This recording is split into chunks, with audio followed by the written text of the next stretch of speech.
ہر باشعور انسان ان سے آگاہ ہے، پھر یہ نادان بچے والدین کو دنیا کی نظروں میں کیوں ذلیل کر کے رکھ دیتے ہیں؟ وہ افسوس سے سر ہلا رہے تھے۔ اگر ماں باپ کو اعتماد میں نہیں لے سکتے اور انہیں یہ ممکن بھی نہیں لگتا تو اس طرح چھپ چھپ کر ملاقاتیں کرنے کا کوئی جواز نہیں بنتا۔ یہ نہ صرف عزت بلکہ اپنی زندگی بھی خراب کرنے کا سبب بنتا ہے۔ کاش کے وقت رہتے سمجھ میں آ جائے۔ وہ ایک سرد آہ بھر کر خاموش ہو گئے تھے۔ شمائلہ اپنی جگہ چور سی بن کر رہ گئی تھی، نظریں جھکائے۔ شمائلہ خاموشی سے چائے پیتی رہی، معمول سے زیادہ خاموش۔ بہادر صاحب نے محسوس کیا۔ تربیت بہادر صاحب، ندرت نے جوش و خروش سے کہنا شروع کیا تھا۔ تربیت اپنا کام کرتی ہے۔ اگر اولاد کی تربیت صحیح خطوط پر کی جائے، انہیں اعتماد، محبت اور توجہ کے ساتھ پانی، مذہبی اقدار، مذہبی اور معاشرتی حدود، زمانے کے چلن، دین کے احکام اس انداز میں بتائے جائیں کہ وہ ان کے مزاجوں پر مسلط ہونے کے بجائے جذب ہو جائیں، تو اولاد کبھی غلط راستوں پر بھٹکا نہیں کرتی۔ انہوں نے ایک سانس میں بات ختم کی تھی۔ بہادر صاحب زیر لب مسکرا دیے، جبکہ ان کی باتوں پر اب شمائلہ کو عجیب سا بوجھ اترتا محسوس ہو رہا تھا۔ اس معاملے میں خوش نصیب ہوں۔ تم نے میرے بچوں کی پرورش اور ان کی تربیت میں کوئی کسر نہیں چھوڑی۔ وہ ستائش سے بیگم کو دیکھ رہے تھے۔ اللہ نے ہمیں ایک بیٹی دی، اللہ ہمیں ایسی اور بیٹیاں جو اپنے والدین کا سر کبھی جھکنے نہیں دیتی۔ ایک محبت بھری نظر شمائلہ پر بھی ڈالی گئی تھی۔ شمائلہ چونکی اور پھر بہت کوشش کے بعد پھیکا سا مسکرا سکی تھی۔ بالکل ہماری بیٹی جیسا کوئی نہیں ہے۔ ندرت بیگم کا موڈ خوشگوار ہو چکا تھا۔ حاکم پتہ نہیں کس طرح سانسیں لے رہا ہوگا۔ میری بیٹی نے ایسا کچھ کیا ہوتا تو میں شاید اگلا سانس ہی نہ لے پاتا۔ بابا، خدا نہ خواستہ ایسی باتیں کر رہے ہیں، وہ سخت ناراضی سے بولی تھی، جبکہ شمائلہ شل سی رہ گئی تھی۔ اس کا سانس اوپر کا اوپر رہ گیا تھا، ویسا تصور بھی نہیں کرنا چاہتی تھی۔ بابا، اگر آپ کو پتہ ہے نا، ہم ایسی بات نہیں سن سکتے۔ وہ فوراً روحان سی ہو گئی تھی۔ کتنا سوہان روسا احساس تھا۔ بھائی، میں تو فخر کر رہا ہوں، جانتا ہوں میری بیٹی کبھی ایسا نہیں کر سکتی۔ وہ فخر و غرور کے ملے جلے تاثرات سے کہہ رہے تھے۔ شمائلہ اپنے آنسو ضبط کرنے لگی۔ لیکن ایک بات میں جانتا ہوں، حاکم چپ نہیں بیٹھے گا۔ وہ سیمی کو اپنے گھر میں برداشت نہیں کر سکتا۔ مجھے تو ڈر ہے اس مرتبہ بھی وہ کوئی غلط قدم نہ اٹھا لے۔ اسی کے لائق ہے وہ، ندرت نخوت سے بولی۔ اس کی سزا بھی ایسی ملنی چاہیے کہ اس قصے کا گواہ ہر شخص یاد رکھے۔ نہیں ندرت، وہ سنجیدگی سے گویا ہوئے، غلطیاں انسانوں سے ہی ہوتی ہیں۔ وہ جوان اولاد ہے اس کی، خطا معاف کر دے گا تو سب کے لیے بہتر ہوگا، ورنہ اس کی بیٹیوں کی زندگیاں تو… بابا، میں سیمی سے ملنا چاہتی ہوں۔ لوہا گرم دیکھ کر شمائلہ نے فوراً اپنا مدعا بیان کر دیا تھا، جس کے لیے وہ کب سے یہاں بیٹھی تھی۔ دونوں اپنی اپنی جگہ پر چونک گئے تھے۔ اتنا سب ہونے کے باوجود غلطی اور معافی کی بات آپ ہی کر رہے ہیں۔ میں بھول چکی ہوں بابا، بس میں ایک بار اس سے ملنا چاہتی ہوں۔ اس کی بھی مجبوریاں رہی ہوں گی نا؟ شمائلہ نے انہیں مزید جذباتی کرنا چاہا تھا۔ ہرگز نہیں، میں تمہیں بالکل پرمیشن نہیں دوں گی شمائلہ۔ ایسے معاملوں میں لوگ لڑکی سے ہمدردی رکھنے والوں کو بھی اسی کے ساتھ شامل سمجھ لیتے ہیں۔ ندرت کو بیٹی کی بات سخت ناپسند آئی تھی۔ وہ ناخوش نظر آنے لگی تھی۔ جو بات تھی وہ سب کے سامنے واضح ہو چکی ہے امی، اور مجھے ایک بار جا کر اسے دیکھنا ہے۔ میرا اس کے ساتھ بہت اچھا وقت گزرا ہے امی، پلیز بابا۔ اس نے اپنا لہجہ ملتجیانہ کر لیا تھا، منت بھرا انداز۔ بہادر صاحب اپنی جگہ پر خاموش سے ہو کر رہ گئے تھے، اور شمائلہ کے لیے یہ خاموشی بھی کافی تھی۔ دوسری مرتبہ سختی سے انکار نہیں ہوا تھا۔ اجازت یا بغیر اجازت، ایک ملاقات تو ہر حال میں ضروری تھی۔ پوری بستی میں تجسس کی لہریں گردش کر رہی تھی۔ کچھ نے چپ سادھ لی تھی، سیمی کی واپسی پر نظریں چرا لی، کچھ کو اسے دیکھنے کی خواہش تھی۔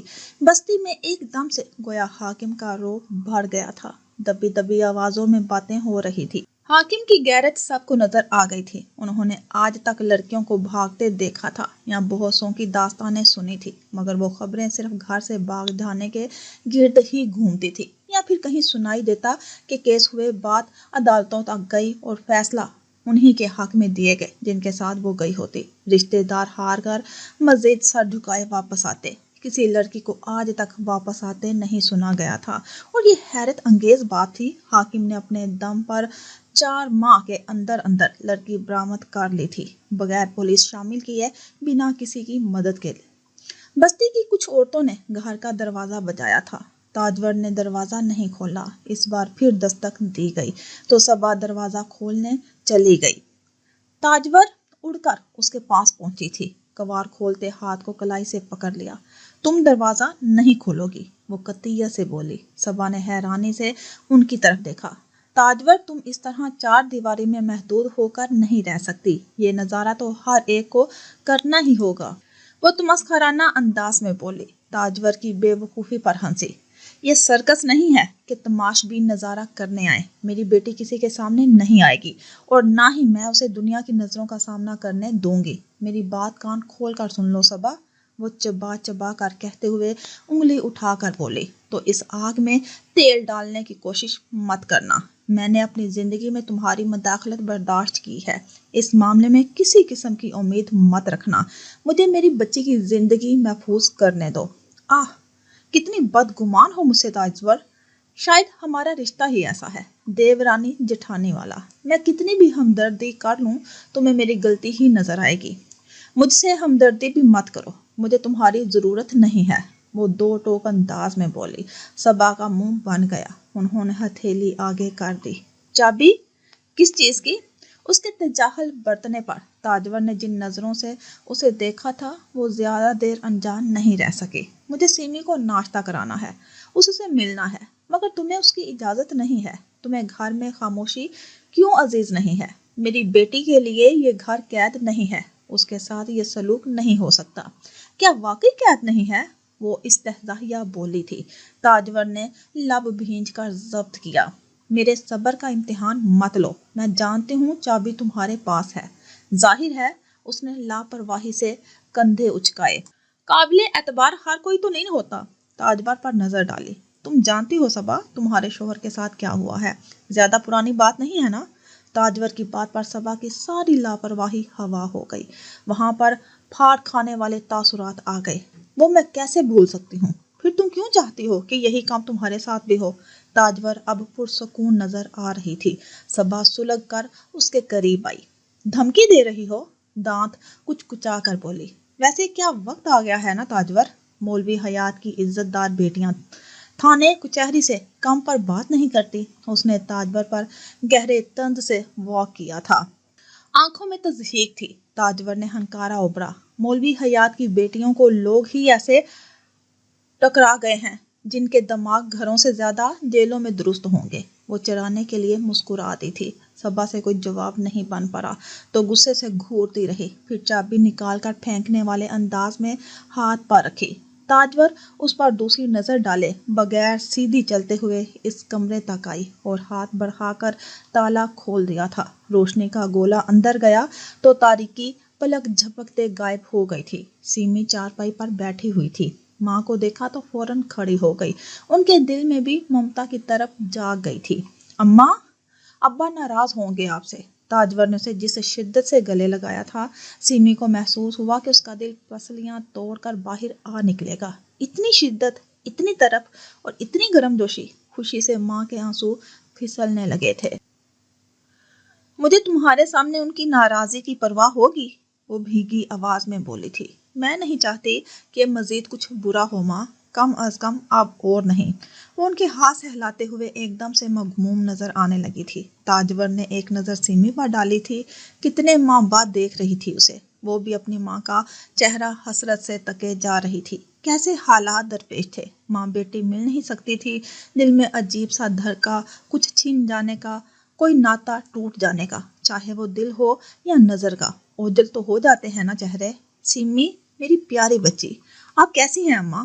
آپ نے ہمارے بغیر یہ دن کیسے گزارے؟ سیمی کی آنکھیں گلابی پڑنے لگی تھی۔ تم یہاں کیوں آ گئی ہو؟ کیا تمہاری ماں کی دعائیں تم تک پہنچنا بند ہو گئی تھی؟ انہوں نے اس کی بات کا جواب دیے بغیر پوچھا۔ وہ بار بار سیمی کے ہاتھ مسلتے ہوئے آنکھوں کے سامنے لا کر یقین کرتی کہ وہ سچ مچ اس کے سامنے ہے۔ ساری دعائیں صرف مجھ تک پہنچ رہی تھی اماں، اس لیے میں آ گئی۔ ہم آپ کو اس پیاس کی سزا کیوں دیں؟ آپ کا کیا قصور ہے کہ آپ اپنی اولاد کے لیے تڑپتی رہیں؟ میں تمہاری طرف سے مطمئن تھی، مجھے کوئی پچھتاوا، کوئی طرف نہیں تھی، مگر میری تو ساری قربانی رائگاں چلی گئی۔ میں نے تمہیں جو نصیحت کی تھی وہ کچھ اور تھی۔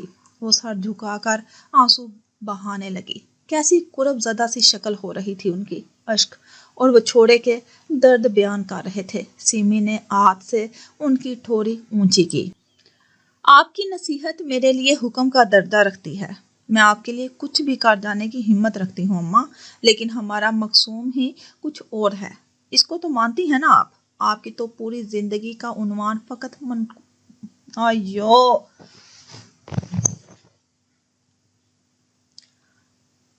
آپ کی نصیحت میرے لیے حکم کا درجہ رکھتی ہیں۔ میں آپ کے لیے کچھ بھی کر جانے کی ہمت رکھتی ہوں اماں، لیکن ہمارا مقصوم ہی کچھ اور ہے۔ اس کو تو مانتی ہیں نا آپ؟ آپ کی تو پوری زندگی کا عنوان فقط مقصوم سے عبارت ہے۔ سیمی نم آنکھوں سے بول رہی تھی۔ تاجور تعجب سے اس کے چہرے پر پھیلے تاثرات پڑتی رہی۔ اولاد ہمیشہ والدین سے ایک قدم آگے کیوں سوچنے لگتی ہے؟ وہ ان کے تجربات کی لاٹھی کیوں نہیں تھامتی؟ تمہیں خضر نے بھی نہیں روکا؟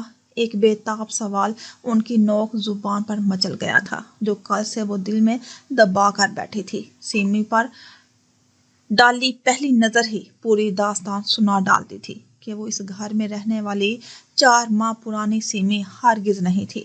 یہ وہ لڑکی تھی جو اپنے ہم سفر کے ساتھ رفاقت، خوشی، اتفاق، سرمستی اور چاہے جانے کے بھرپور احساس سے سرشار ایک مکمل شخصیت بن کر ابھر رہی تھی۔ بہت کم وقت نے بھی اس کو سراپا بدل کر رکھ دیا تھا۔ اس کا لباس، اس کے بالوں کا تبدیل ہوا سٹائل، اس کی بول چال کی خود اعتمادی، وہ پہلے سے کہیں زیادہ خوبصورت نظر آ رہی تھی، پہلے سے بھر کر پیاری۔ تاجور کی نظر لگ جانے کی حد تک دلکش، ان کا دل جیسے خوشگمانیوں کے احساس سے پھولنے لگا تھا۔ خضر؟ سیمی اس نام پر ہلکا سا ہنس پڑی۔ آپ نے کہا تھا خضر اچھا ہے۔ مسکراہٹ عجیب سانچے میں ڈھل گئی تھی۔ تاجور کا دل ڈوب گیا، ان کی سانس تھم گئی۔ تو کیا خضر؟ وہ گہرا سانس لینا چاہتی تھی مگر لے نہ سکی، بات مکمل نہیں کر سکی۔ خضر اچھا نہیں ہے میری جان سے پیاری ماں۔ سیمی نے زخمی مسکراہٹ سے ماں کو دیکھا تھا۔ خضر تو ہیرا ہے، وہ صرف اچھا نہیں ہے۔ لیکن بے ساختگی میں ٹوکتے ہوئے تاجور کے الفاظ منہ میں رہ گئے۔ ہاں، وہ ان کے الفاظ پر غور کرنے لگی جو سیمی نے کہے تھے۔ کیا وہی انہوں نے سنے تھے؟ خضر کے بارے میں آپ کی رائے اچھی تھی، مگر اتنی اچھی نہیں تھی جتنی آپ کی بیٹی قائم کر کے آئی ہے۔ سیمی کی مسکراہٹ مدھم پڑ گئی تھی، مگر وہ اتنی سچی تھی کہ تاجور نے بے اختیار اس کے دونوں ہاتھ لبوں سے لگا دیے تھے، اس کے ہاتھ چومتے ہوئے گویا انہیں زندگی لوٹا دی تھی۔ سیمی کی بات نے ان کی قربانی رائگاں نہیں گئی۔ آپ کا داماد واقعی ہیرا ہے، ایک ایسا ہیرا جسے کسی قیمت پر نہیں خریدا جا سکتا۔ سیمی بات کرتے کرتے ہنس پڑی تھی، تاجور بھی بے اختیار ہنس دی۔ رم جھم سی ہنسی، آنکھوں میں چمکتا فخر، یہ پانی، چہرے پر گویا ایک خوشحال شادی شدہ بیٹی کی ماں ہونے کا غرور۔ آپ کو پتا ہے، اس نے روز اول سے ہی مجھے اپنی ذمہ داری اور اس رشتے کو اپنا فرض سمجھا۔ اس کا دل کسی اور طرف مائل تھا، مگر خود غرضی اس کے خون میں ناپید تھی۔ اس نے صرف نکاح پر دستخط نہیں کیے تھے، اپنا آپ نکاح کے کاغذ پر لکھ دیا تھا۔ پھر تم یہاں کیوں ہو؟ تمہیں خضر نے کیوں نہیں روکا؟ وہ تمہیں کیسے تمہارے باپ کے حوالے؟ ان کے چہرے پر تشویش کی پرچھائیاں لہرانے لگی تھی۔ خضر کو علم نہیں ہے، اسے تو پتہ بھی نہیں ہے کہ جو وعدہ اس نے کبھی مجھ سے لیا تھا، میں اتنی کمزور ہوں گی کہ اس کا پاس کچھ ماں بھی نہیں رکھ سکوں گی۔ وہ خود کلامی کے سے انداز میں بولی اور بول کر افسردہ ہو گئی تھی۔ تمہاری بات میری سمجھ میں نہیں آ رہی، تاجور اس سے کہہ رہی تھی۔ تمہیں ایسی کون سی چیز نے مجبور کیا کہ تم ہر چیز پر خاک پھینکتے ہوئے یہاں تک چلی آئی؟ ثانیہ، سیمی کے منہ سے یہ ایسے ادا ہوا تھا کہ گویا اس کی زبان آبلہ زدہ ہو، اس کی آنکھوں میں بھی درد امڈ آیا تھا۔ مجھے کسی نے نہیں بتایا کہ ثانیہ کے ساتھ کیا ہوا تھا۔ وہ کس ناکردہ جرم کی سولی پر لٹکی ہوئی ہے۔ اس سے اچھا نہیں تھا کہ اپنے نام کی سولی میں خود جھولتی۔ اسے یہ زہر کیوں پینا پڑا؟ تاجور کے چہرے پر رنج و ملال کے ملے جلے تاثرات اتر آئے۔ ترازو کے 2 پلڑے ہمیشہ دکھ اور سکھ کے مابین ہی جھولتے رہ جاتے ہیں، دونوں طرف شاید خوشی کبھی نہیں رکھی جا سکتی۔ خضر نے بھی نہیں بتایا۔ خالہ نے بھی نہیں بتایا اور مجھے بتایا گیا کہ ثانیہ شہر میں ہے۔ وہ بھی ایک دھوکہ تھا۔ کسی کو ثانیہ سے یا مجھ سے ہمدردی نہیں تھی، بس انہیں اپنا بدلہ پورا کرنا تھا۔ ثانیہ شہر میں تھی اور میں یہاں آ گئی۔ انہوں نے میرے دل میں تیر پیوست کر کے صرف اپنا مطلب حاصل کر لیا۔ اماں، میری بہن کی کسی کو پرواہ نہیں ہے۔ وہ دونوں ہاتھ منہ پر رکھ کر رو پڑی تھی۔ تاجور بے بسی سے لب چباتے ہوئے اسے دیکھتی رہی۔ تمہاری نیلم پھپھو گئی تھی ثانیہ سے ملنے۔ ثانیہ یہاں پر نہیں ہے۔ وہ واقعی نیلی پھپھو نے کچھ نہیں کیا اس کے لیے؟ کیا ابا کو کوئی روکنے والا نہیں تھا؟ وہ اب تلخ و ناراض لہجے میں پوچھ رہی تھی۔ ساری دنیا جیسے دشمن لگ رہی تھی۔ کوئی بھی تو نہیں تھا ان کی ڈوبتی ناؤ کو بچانے کے لیے۔ تمہارے ابا وہ طوفان ہیں جس کی زد میں آیا ہر انسان ایک مرجھائے پتے سے زیادہ حیثیت نہیں رکھتا۔ اسے اپنے ضمیر کی بھی نہیں سن رہے ہوتے۔ کسی اور کی کیا اوقات؟ تاجور جیسے بیزار آ چکی تھی، شاید اتنی رو چکی تھی کہ اب زخموں پر بھی خشک سالی تھی۔ میں کبھی ثانیہ کا سامنا نہیں کر سکوں گی۔ اس سب میں سب سے زیادہ زیادتی اسی کے ساتھ ہوئی ہے، سیمی شکستہ لہجے میں کہہ رہی تھی۔ اس کے اندر بہت کچھ ٹوٹ چکا تھا۔ تم خود کو قصوروار مت سمجھو سیمی۔ اور یہ کس کی وجہ سے ہوا ہے اماں؟ اس کے لہجے میں اپنے لیے نفرت امڑ رہی تھی۔ اس لیے میں آ گئی۔ اب جو ہوگا یہی ہوگا۔ مجھے کسی کا ڈر نہیں ہے، کسی کا خوف نہیں ہے۔ میں اپنے اصل سے نہیں بھاگوں گی۔ ہمارے لیے کچھ نہیں کرے گا اماں، کوئی کچھ نہیں کرے گا۔ مجھے خضر کو اس معاملے سے دور رکھنا ہے۔ مجھے شمائلہ کی نام نہاد گواہی نہیں چاہیے۔ میں اپنی بہن کو بھی واپس لے کر آؤں گی۔ اب یا تو ابا کو میرا یقین کرنا ہوگا یا پھر کیا؟ اس کی بات مکمل ہونے سے پہلے ایک تیکھی اور کرخت آواز نے اس کی بات کاٹ دی تھی۔ دونوں نے پیچھے مڑ کر دیکھا۔ ابا نہ جانے کب آ کر ان کی بات سننے لگے تھے۔ غصے سے ان کی آواز پھٹ رہی تھی۔ دوبارہ سے بھاگ جاؤ گی یا پھر اس مرتبہ کچھ اور سوچ کر آئی ہو؟ بتا کر تو آئی ہوگی نا اس بدبخت کو جس کے ساتھ اپنے خاندان کی عزت روند کر اتنی راتیں۔ ابا! سیمی کی شکل لٹھے کی مانند سفید پڑ گئی تھی۔ جو شرم تمہیں گھر سے بھاگتے ہوئے نہیں آئی، وہ اب کس منہ سے آ رہی ہے؟ غیظ و غضب سے ان کا چہرہ سرخ پڑ رہا تھا۔ تاجور کا دل دھک دھک کرنے لگا۔ سیمی ان کے عقب سے نکل کر حاکم کے سامنے آ گئی۔ جس کا ذکر آپ کر رہے ہیں وہ میرا شوہر ہے۔ میری ماں نے چٹاخ! سیمی کا چہرہ ایک سمت کو مڑ گیا تھا۔ اس نے سختی سے آنکھیں بند کر لی۔ حاکم، بس کر دیں۔ آپ اس کے ساتھ جانوروں جیسا سلوک نہیں کر سکتے۔ تاجور کی آواز شدت جذبات سے کانپ رہی تھی۔ انہوں نے سیمی کو کھینچ کر پیچھے کیا۔ مارنے دیں انہیں۔ سیمی نے سپاٹ انداز میں چہرہ اونچا کیا۔ مار لیں جتنا مارنا ہے، یہ تھپڑ کچھ اثر نہیں کرتے۔ آپ کی آنکھوں میں یہ جو حقارت ہے ہمارے لیے تو سب سے بڑا تماچا یہی ہے۔ اس کے آگے یہ تھپڑ کچھ نہیں ہے۔ آپ کیوں بیکار میں اپنی انرجی ویسٹ کرتے ہیں؟ وہ بڑی بڑی آنکھوں سے باپ کا دھندلا چہرہ دیکھنے لگی۔ تاجور کے اس کا بازو پکڑے ہاتھ اب تک کپ کپا رہے تھے۔ ماروں گا اپنے ہاتھوں سے۔ تم دونوں کو ایک ساتھ انجام تک نہ پہنچایا تو میرا نام حاکم نہیں۔ تم آ گئی ہو، وہ بھی آئے گا۔ اتنی آسانی سے معاف کرنے والا نہیں ہوں میں۔ وہ یہاں نہیں آئے گا، سیمی نے ان کے تحقیر آمیز لہجے کے جواب میں کہا تھا۔ وہ رونا نہیں چاہتی تھی۔ کم بخت 2-3 آنسو ٹپک آئے۔ آپ نے جو کرنا ہے آپ کریں۔ آپ کی مجرم آپ کے سامنے ہے۔ وہ مجرم جس پر یقین کیے بغیر آپ نے موت کی سزا سنائی تھی۔ میں زندہ انسان تھی ابا۔ آپ ہاتھ پیر باندھ کر آگ میں جھونک رہے تھے۔ میں ہاتھ پاؤں بھی نہ مارتی۔ کاش آپ اتنے بے اعتبار نہ ہوتے، اور کاش مجھے پتا ہوتا کہ آپ ثانیہ کے ساتھ بھی وہی سب کریں گے تو میں کبھی اپنا بچاؤ نہ کرتی۔ مجھے تمہاری کسی بھی بات میں کوئی دلچسپی نہیں ہے۔ وہ سخت لہجے میں دانت پیس کر بولے۔ آپ کو صرف فیصلے کرنے میں دلچسپی ہے ابا۔ خدا کے لیے اپنی اولاد کو دیکھیے۔ میرا اٹھایا قدم بے حیائی نہیں تھا، میرا خوف تھا۔ اگر اماں مجھے نہ کہتی میں کبھی یہ قدم نہ اٹھاتی۔ میرا رشتہ جائز ہے ابا، اسے گالی مت دیں۔ اس میں نہ جانے اتنی ہمت کہاں سے آ گئی تھی۔ حاکم کے اندر اس کی بات سے بھانبر جلنے لگے۔ تم سب نے مل کر کیا ہے جو بھی کیا۔ تم سب کا ہاتھ ہے میری پگڑی اچھالنے میں۔ ابا میری بات سنیں۔ سیمی اپنا بازو چھڑا کر 2 قدم آگے چلی گئی۔ میں ایسا کیا کروں، ایسا کچھ کہ آپ کے دل سے ہماری نفرت ختم ہو جائے۔ آپ مجھے سنائیں سزا، میں بھگتنے کے لیے حاضر ہوں۔